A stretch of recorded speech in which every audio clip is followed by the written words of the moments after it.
Hello नमस्कार साथियों, कैसे हो आप सभी। स्वागत है आपका हमारे चैनल यूथ एजुकेशन में। उम्मीद करता हूँ सभी अच्छे होंगे और अपनी तैयारी को अच्छी तरह से कर रहे होंगे। चलिए शुरू करते हैं आज का सेशन। आज के सेशन का क्वेश्चन नंबर 1। चलिए देखते हैं क्वेश्चन नंबर 1 क्या कहता है। तो क्वेश्चन नंबर 1 है, नीचे दिए गए प्रश्न में क्या के स्थान पर क्या आएगा, मतलब क्वेश्चन चिन्ह के स्थान पर क्या आएगा। चलिए देखते हैं क्या आएगा। जैसे 12 है, 12 का संबंध 36 से है, तो हमें दिख रहा है गुणा 3 करिए तो हमारा 36 आया है। लेकिन अगर हम 16 में भी अगर हम 3 की गुणा करते हैं तो हमारा आ जाएगा 48, जो कि हमें किसी भी ऑप्शन में देखने को नहीं मिलता है। तो 48 हमारा आंसर नहीं होगा किसी भी प्रकार से। चलिए देखते हैं इसके करने की और क्या लॉजिक इसमें लगा है। तो सबसे पहले हम देखते हैं 12 से 36 कैसे आया है। जैसे अगर हम 1 और 2 मतलब इस 12 के अंकों को जोड़ दें तो ये हमारा 3 होता है, और इस 12 की ही अगर हम इसमें गुणा कर दें 12 की, तो बराबर हमारे द्वारा 36 आ जाएगा। आप बोलोगे हाँ जी भैया आ जाएगा। अब ऐसे ये 16 है, अगर इस 16 के अंकों को जोड़ दें, 6 और 1 7 होते हैं, और इसमें 16 की गुणा कर दें तो कितना आ जाएगा, हमारे पास आ जाएगा 112। आप बोलोगे भैया जी 112 आ जाएगा, क्या हमें 112 किसी ऑप्शन में मिलेगा? तो आप बोलोगे भैया जी ऑप्शन नंबर बी में मिलेगा। तो इसका हमारा राइट आंसर क्या होगा, ऑप्शन नंबर बी 112। तो उम्मीद करता हूँ आपको ये क्वेश्चन समझ में आया होगा। चलिए चलते हैं क्वेश्चन नंबर 2 की तरफ। चलिए देखते हैं क्वेश्चन नंबर 2 क्या कहता है। क्वेश्चन नंबर 2 कहता है, दिए गए प्रश्न में क्या के स्थान पर क्या आएगा। चलिए देखते हैं क्या के स्थान पर क्या आएगा। जैसे कि अगर आप देख रहे हो इसमें 4 का दूना 8 होता है, इसमें गुणा 2 की कर दिए तो 4 का दूना 8 होता है। ऐसे ही अगर हम 9 में गुणा 2 की कर दें तो हमारे दूर कितना आ जाएगा, 18 आ जाएगा। लेकिन 18 आपको किसी ऑप्शन में मिल रहा है? आप बोलोगे भैया जी किसी भी ऑप्शन में नहीं मिल रहा, तो 18 हमारा क्वेश्चन बिल्कुल गलत हो जाएगा। अब देखते हैं आगे। चलिए आगे इस क्वेश्चन में क्या होता है। जैसे आप देखोगे 4 को, तो 4 कितने का वर्ग है, 2 का वर्ग है। 2 का वर्ग कितना होता है? आप बोलोगे भैया जी 4 होता है। अब ऐसे ही अगर आप 8 को देखो तो ये क्या है, 2 की क्यों बन रही है 8, 2 की पावर 3 बराबर होते हैं 8, 2 की क्यों। घन तो आपको आते ही होंगे उम्मीद करता हूँ। अब ऐसे ही हम जैसे 2 का पहले वर्ग बना, फिर 2 की क्यों बनी।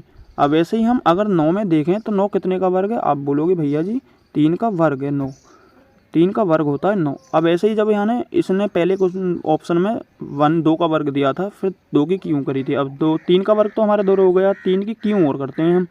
अगर हम 3 की क्यों करेंगे तो हमारे द्वारा आ जाएगा 27। अब बोलोगे भैया जी 27 किसी ऑप्शन में है? हाँ भैया जी, ऑप्शन नंबर ए हमारा करेक्ट आंसर होगा। उम्मीद करता हूँ आपको ये क्वेश्चन भी समझ में आया होगा आसानी से। चलिए चलते हैं क्वेश्चन नंबर 3 की तरफ। चलिए देखते हैं क्वेश्चन नंबर 3 क्या कहता है। तो ये क्वेश्चन नंबर 3 में है कि पहले का संबंध दूसरे से है, ऐसे ही तीसरे का संबंध किससे होगा इन चारों ऑप्शनों में से। चलिए देखते हैं इसका लॉजिक क्या बन रहा है। देखिए सबसे पहले हम देखते हैं एस का संबंध एच से दिया है और सी का संबंध एक्स से दिया है। तो यहाँ तक हम देख पा रहे हैं कि एस का उल्टा एच होता है, एस का उल्टा एच होता है, एस बराबर एच, और ऐसे ही सी बराबर एक्स।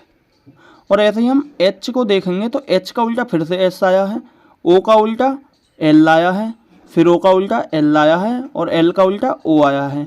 तो आपको पता है यहाँ पर क्या है, यहाँ पर चल रहा है अक्षरों का विपरीत लॉजिक। ठीक है, विपरीत लॉजिक चल रहा है अक्षरों का। तो हम देखेंगे अब हमें भी तीसरे ऑप्शन का विपरीत लॉजिक लगाना पड़ेगा। जैसे हम सी का विपरीत क्या होता है, सी का होता है एक्स क्रैक्स, मतलब सी एक्स, ये याद करने का तरीका सी एक्स क्रैक्स। और ओ का उल्टा एल होता है, आपको भी पता है। और ऐसे ही सी का उल्टा फिर से एक्स होता है, और के का उल्टा पी होता है। तो इसका आया एक्स एल एक्स पी। इसका आप देखोगे कि ऑप्शन नंबर सी जो कि बिल्कुल करेक्ट आंसर होगा, एक्स एल एक्स पी, क्योंकि इसका विपरीत क्रम एक्स एल एक्स पी ही निकलता है। आपको आसानी से समझ में आ गया होगा। इसका right answer x L x P जो ऑप्शन नंबर सी में साफ साफ दर्शाया गया है। इस क्वेश्चन को ध्यान से देख लें। चलते हैं अब अगले क्वेश्चन नंबर 4 की तरफ। चलिए देखते हैं क्वेश्चन नंबर 4 को क्या कहता है। क्वेश्चन नंबर 4, यदि ए बी का पिता है, सी ए की माता है, डी बी का भाई है, तो सी का डी से क्या संबंध होगा। चलिए देखते हैं सी का डी से क्या संबंध होगा। जैसे ए बी का पिता है, तो ए किसका पिता है, बी का पिता है तो प्लस ले लेंगे। अच्छा, अब कहता है सी ए की माता है, तो सी जो है ए की भी माता है। तो माता, जो संतान होती है, जो पुत्र पुत्री होते हैं वो नीचे रखे जाते हैं, जो माता पिता होते हैं वो ऊपर रखे जाते हैं। ऊपर की साइड माता पिता और नीचे की साइड पुत्र पुत्री रखे जाते हैं। इतना आपको समझ में आया होगा। चलिए चलते हैं। ये कहता है डी बी का भाई है, तो डी जो है बी का भाई है, डी बी का भाई हो गया। ये अब कहता है सी का डी से क्या संबंध है, तो सी का डी से क्या संबंध है, इसका कहने का मतलब है सी से डी का, मतलब सी क्या लगती है डी की, तो सी क्या लगती है, जैसे मान के चलो हम हैं, हमारे पिता, और पिता की माता क्या लगेगी, दादी। तो इसका करेक्ट आंसर क्या हो जाएगा, ऑप्शन नंबर सी, दादी। चलिए चलते हैं क्वेश्चन नंबर 5 की तरफ। क्या कहता है क्वेश्चन नंबर 5, देखिए चलिए क्वेश्चन नंबर 5 क्या कहता है। क्वेश्चन नंबर 5 है अंग्रेजी वर्णमाला के 13वें अक्षर के दाएं 5वें अक्षर के बाएं तीसरा अक्षर क्या होगा। चलिए देखते हैं इसमें इसका क्या लॉजिक है और इसमें कैसे क्वेश्चन किया जाता है। अंग्रेजी वर्णमाला जैसे हमारा A B C dot dot dot dot X Y Z, तो ऐसे अंग्रेजी वर्णमाला लिखी जाती है। ये कह रहा है कि अंग्रेजी वर्णमाला के 13वें अक्षर, मतलब कि 13वें अक्षर इधर से ही हम गिनते हैं। जब हमें दाएं बाएं नहीं दिया जाता तो हम अपने इधर से ही मानते हैं, बाएं से ही गिनते हैं अपने। 13वां अक्षर बाएं, 13 पे क्या आता है, आप बोलोगे भैया जी एम आता है। 13वें अक्षर के दाएं, भाई दाएं एम के दाएं तो इधर ही साइड पड़ेगा, राइट साइड एम के दाएं तो इधर कोई चलेंगे हम। 13वें अक्षर के दाएं 5, 13 और 5 18, 18 पे क्या आता है, आप बोलोगे भैया जी आर आता है। आर आ गया, आर तक हम पहुँच गए हैं यहाँ तक, ठीक है। 5वें अक्षर के बाएं तीसरा अक्षर, अब हमें पीछे को आना है क्योंकि इसने आर के बाएं बोला है। अब तो बाएं तीसरा अक्षर क्या होगा, आर 18 पर आता है, आपको पता है। अब 18 में से अगर -3 करें तो कितना आएगा, 15। आप बोलोगे 15 पे तो भैया जी ओ होता है, तो इसका राइट आंसर क्या होगा, ओ आ जाएगा राइट आंसर, ऑप्शन नंबर जो कि ए में साफ साफ दिख रहा है ओ। उम्मीद करता हूँ आपको बहुत अच्छी तरह से ये क्वेश्चन भी समझ में आया होगा। चलिए चलते हैं क्वेश्चन नंबर 6 की तरफ। देखिए क्वेश्चन नंबर 6 क्या है। क्वेश्चन नंबर 6 में बोल रहा है कि निम्नलिखित में से भिन्न संख्या चुनिए, मतलब कि 3 तो किसी प्रकार समान है और एक भिन्न है, तो उस भिन्न को ही पूछ रहा है ये वो भिन्न कौन सी संख्या है। चलिए देखते हैं। जैसे 64 है, 64 को देखें हम तो ये कितने की क्यों है, आप बोलोगे भैया जी 4 की क्यों बन रही है। और ऐसे ही अगर आप 8 को देखोगे तो 8 भी 2 की क्यों बन रही है, आप बोलोगे हाँ जी भैया जी बन रही है, ये भी बन रही है, ये भी बन रही है। अब जैसे 27 है तो 27 भी कितने की क्यों बन रही है, 3 की क्यों बन रही है, आप बोलोगे भैया जी हाँ 3 की क्यों बन रही है हमारे द्वारा। अब ऐसे अगर आप 48 को देखो तो 48 ना तो किसी का वर्ग है, ना तो किसी का वर्ग बनना और ना ही किसी का घन बन रहा, तो आप क्या बोलोगे कि भैया जी 48 ही भिन्न है, हमारी 48 ही बिल्कुल करेक्ट आंसर होगा इसमें। उम्मीद करता हूँ आपको ये क्वेश्चन भी बहुत अच्छी तरीके से समझ में आया होगा। चलिए चलते हैं क्वेश्चन नंबर 7 की तरफ। क्वेश्चन नंबर 7 बोलता है हमसे कि निम्नलिखित संख्या में से विषम संख्या चुनिए, मतलब कि ये विषम संख्या चुनवा रहा है। विषम होती हैं जो एक और स्वयं मतलब कि जो वो संख्या होती है स्वयं के सिवा किसी से नहीं कटे, वही संख्या हमारी विषम होती है।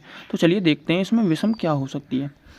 जैसे हम देखें 51 है तो 51 कितने से कटती है, 1 से कटती है, कोमा 51 से ही कटती है, कोमा 3 से कटती है। तो ये तो एक और स्वयं से ज़्यादा से कट रही है, तो ये तो हमारी संख्या मान के चलो सम होगी। मतलब विषम का सम ये है कि 3 तो समान है और एक अलग है इनमें से। आपको मतलब तो इतने, अगर आप कंपटीशन की तैयारी कर रहे हैं तो इतनी समझ होनी चाहिए। अगर कोई गलती हमसे छोटी मोटी हो भी जाए तो कृपया उसे कमेंट में ज़रूर बता दें। जैसे 99 है तो 99 कितने से कटती है, 99 से कटती है और 1 से कटती है और 3 से कटती है, तो ये भी 2 से ज़्यादा से कट रही है स्वयं और उससे, तो ये भी सम हो गई हमारे द्वारा। और देखिए 63 कितने से कटती है, 63 से कटती है, 1 से कटती है, 21 से कटती है, तो ये भी ज़्यादा से कट रही है, तो ये भी नहीं होगी इसमें। अब देखिए 47 1 और 47 के सिवा कभी भी किसी संख्या से नहीं कट सकती, कभी भी। तो इसका राइट आंसर क्या होगा, आप बोलोगे भैया जी इसका राइट आंसर 47 होगा। उम्मीद करता हूँ आपको ये क्वेश्चन भी आसानी से समझ में आया होगा। चलते हैं क्वेश्चन नंबर 8 की तरफ। देखिए क्वेश्चन नंबर 8 क्या कहता है। क्वेश्चन नंबर 8 कहता है खरीदना का संबंध बेचना से है, तो ऐसे ही आयत का संबंध किससे होगा। तो आप बोलोगे भैया जी बताइए किससे होगा। चलिए मैं बताता हूँ आपको इसका संबंध किससे होगा। जैसे कि आप देख पा रहे हैं, खरीदना का उल्टा होता है बेचना। क्या होता है? उल्टा होता है खरीदना का बेचना। आप बोलोगे हाँ जी भैया जी उल्टा होता है, बिल्कुल सही बोल रहे हो। तो इसमें और आयात का उल्टा क्या होता है? लाना। अरे लाना तो नहीं होता यार। आयात का मतलब लाना क्या होता है? लाना। जाना नहीं भैया जी, जाना भी नहीं होता। भागना नहीं भैया जी। तो आयात का उल्टा आपने सुना भी होगा, जैसे देश विदेशों में आयात निर्यात हुआ, ये क्वेश्चन भी आपने देखा होगा। बहुत एग्जाम में बहुत ज़्यादा पूछे जाने वाले क्वेश्चन है, इसको आप सही से देख लें एक बार। चलिए चलते हैं क्वेश्चन नंबर 9 की तरफ। उम्मीद है आपको ये क्वेश्चन समझ में आया होगा। चलिए चलते हैं क्वेश्चन नंबर 9 की तरफ। देखिए क्वेश्चन नंबर 9 देखने में तो ऐसे लगता है जैसे कि कितना हार्ड हो, लेकिन इससे ज़्यादा सिंपल सवाल मैं किसी को नहीं मानता। चलिए देखते हैं इसमें ट्रिक क्या होती है। ट्रिक क्या, लॉजिक ही है। देखिए कैसे ये कह रहा है, पहले पेन हम थोड़ा छोटा कर लेते हैं। चलिए चलते हैं, अब देखते हैं क्या है। यदि आसमान को पानी कहा जाए और पानी को बादल कहा जाए और बादल को ज़मीन कहा जाए तो और ज़मीन को घर कहा जाए, तो ये कहता है मछली कहाँ रहती है। तो आप बोलोगे कि भैया जी मछली तो जल में रहती है। मछली कहाँ रहती है? जल में। तो आप जल देखते ही करेक्ट आंसर लगा दोगे कि जल। जल भैया जी करेक्ट आंसर है, लेकिन आप ध्यान से क्वेश्चन को पढ़ना। लेकिन इसका जल बिल्कुल रॉन्ग आंसर होगा। जल इसका करेक्ट आंसर नहीं होगा। चलिए देखते हैं इसको करने की क्या होता है, क्या होती है। देखिए अब हमें ये तो पता है मछली जल में रहती है, तो बस आपको ये ही देखना है कि उसने जल को कहा क्या है। जैसे कि देखो आप, आसमान को पानी कहा जाए, पानी को बादल कहा जाए, बादल को ज़मीन कहा जाए, ज़मीन को घर कहा जाए। ठीक है, तो मछली पानी में रहती है, तो पानी या जल एक ही बात है। तो इसमें पानी दे रहा है तो पानी कहा जाए और पानी को बादल कहा जाए। इसको लाइन को ध्यान से पढ़ लेना कि पानी को बादल कहा जाए। पानी को क्या बोल रहा है? वो बादल बोल रहा है। तो मछली हमारे इस टाइम बादल में रहेगी, क्योंकि उसने पहले कह दिया यदि आसमान को पानी कहा जाए और पानी को बादल कहा जाए। तो मछली कहाँ रहती है भाई? पानी में रहती है। तो पानी को क्या कह रहा है? बादल कह रहा है। उम्मीद करता हूँ इससे अच्छा आपको कहीं समझ में नहीं आएगा। मैंने आपको समझा दिया है। अगर कोई दिक्कत हो तो इसका कमेंट में बता देना, मैं आपको इसका शॉर्ट एक वीडियो बनाकर उसमें आसानी से समझा दूंगा। चलिए चलते हैं क्वेश्चन नंबर 10 की तरफ। देखिए क्वेश्चन नंबर 10 क्या कहता है हमारे। क्वेश्चन नंबर 10 है, जैसे ए पहली श्रृंखला, दूसरी श्रृंखला, तीसरी श्रृंखला, चौथी श्रृंखला। तो चौथी वाली श्रृंखला पर हमारे दोहरे क्या आएगा? ये इसके पूछने का मतलब है चौथी श्रृंखला पर क्या आएगा। चलिए देखते हैं क्या आएगा चौथी श्रृंखला पर। पेन थोड़ा बड़ा कर लेते हैं। चलिए चलते हैं, देखते हैं चौथी श्रृंखला पर क्या आएगा। जैसे पहले का, जैसे ए है तो फिर बी आया, बी से सी आया, तो आप इतना तो बता ही दोगे कि हाँ जी भैया जी आपका डी आएगा। तो डी देखते हैं किस ऑप्शन में है। डी शुरू के 3 ऑप्शनों में है, लेकिन चौथा हमारे द्वारा कट जाएगा। आप बोलोगे भैया जी आप बी के बाद सी आया, सी के बाद डी आया, डी के बाद क्या आएगा? ई आएगा। आप बोलोगे भैया जी ई आएगा। ई किस ऑप्शन में है? तो 2 ऑप्शन में है, तो पहला ऑप्शन भी कटा हमारे द्वारा। अब बोलोगे भैया जी सी के बाद डी आया, डी के बाद ई आया, ई के बाद अब क्या आएगा? एफ आएगा। आप बोलोगे भैया जी एफ आएगा। तो एफ कौन से ऑप्शन में है? एक ही ऑप्शन में मिल रहा है, ऑप्शन नंबर सी में। उम्मीद करता हूँ आपको सभी वीडियो और सभी क्वेश्चन समझ में आए होंगे। अगर हमारी वीडियो अच्छी लगी हो तो वीडियो को लाइक और प्लीज़ चैनल को सब्सक्राइब करें और ज़्यादा से ज़्यादा हमें सपोर्ट करें। और आपको जिस भी वीडियो पर, मतलब जिस भी टॉपिक पर जो भी वीडियो चाहिए कमेंट करके एक बार बता दें, हम जल्द से जल्द आपको उस वीडियो को बना कर देंगे। और ज़्यादा से ज़्यादा वीडियो को शेयर करें। जय हिंद, जय भारत।